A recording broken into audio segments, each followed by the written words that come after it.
এরকম একটা ওয়েদারে মাটন না খেয়ে কি থাকা যায়? ঝটাঝট নিচে নেমে এসে, ঝটপট করে নিচে নেমে এসে, মাটির হাঁড়ি ছিল বাড়িতে, ভালো করে মাটির হাঁড়িটাতে সুন্দর করে তেল লাগিয়ে নিয়েছি। তেল লাগিয়ে আমি মাটির হাঁড়িটা রেখে দেব 10 মিনিটের জন্য। এবার চলো তোমাদেরকে দেখাই আমি কি বানাচ্ছি হান্ডি মাটন। তো হান্ডি মাটনের জন্য কি কি লাগছে আর কীরকম করে বানাচ্ছি সেটা দেখো।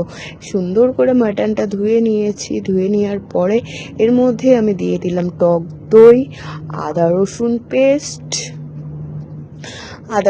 পেস্ট, টক দই, হলুদ, নুন, লঙ্কা সব কিছু যাবতীয় জিনিস দিয়ে এটাকে আমি সুন্দর করে ম্যারিনেট করে 10 মিনিটের জন্য রেখে দেবো।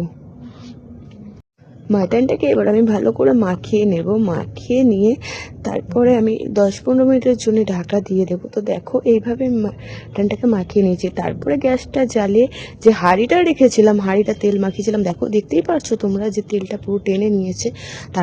এর মধ্যে সর্ষে তেল দিয়েছি আর কিছু গোটা গরম মশলা দিয়েছি, জৈত্রী, এলাচ।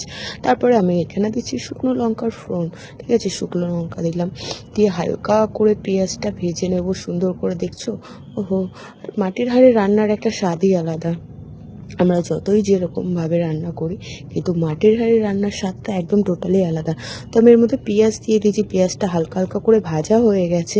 ভাজা হওয়া দেখো তোমরা দেখতেই পাচ্ছ পুরো লাল লাল হয়ে গেছে। তো ভাজা হয়ে যাওয়ার পরে এরপরে আমি দিয়ে দেবো মাটনগুলো এক এক করে।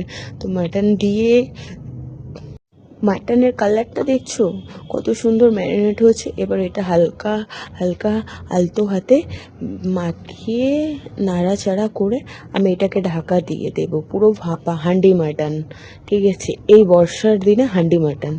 তো দেখো এরপরে ঢাকনাটা খুলেছি 5-10 মিনিট পরে। তো এরকম করে জল ছেড়ে দিয়েছে, তেল ছাড়ছে।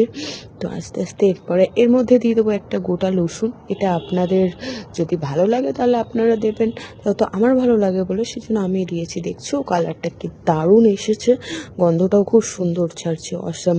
তো এবার হয়ে গেছে আমার হান্ডি মাটন রেডি। আর কালারটা দেখো পুরো একদম লালচে লালচে ভাব, ও দেখেই মুখে জিভে জল আসছে যে এখনই খেয়ে। তারপরে উপর থেকে আমি দিয়ে দিলাম একটু ঘি ছড়িয়ে দিয়ে ঢাকা ঢেকে দিয়ে আমার রান্না কমপ্লিট। তোমরা ওইভাবে রান্না করো বন্ধুরা, ভালো লাগবে আশা করি। সবাইকে টাটা, বাই বাই। কমেন্টে কিন্তু লিখতে ভুলবেন না কেমন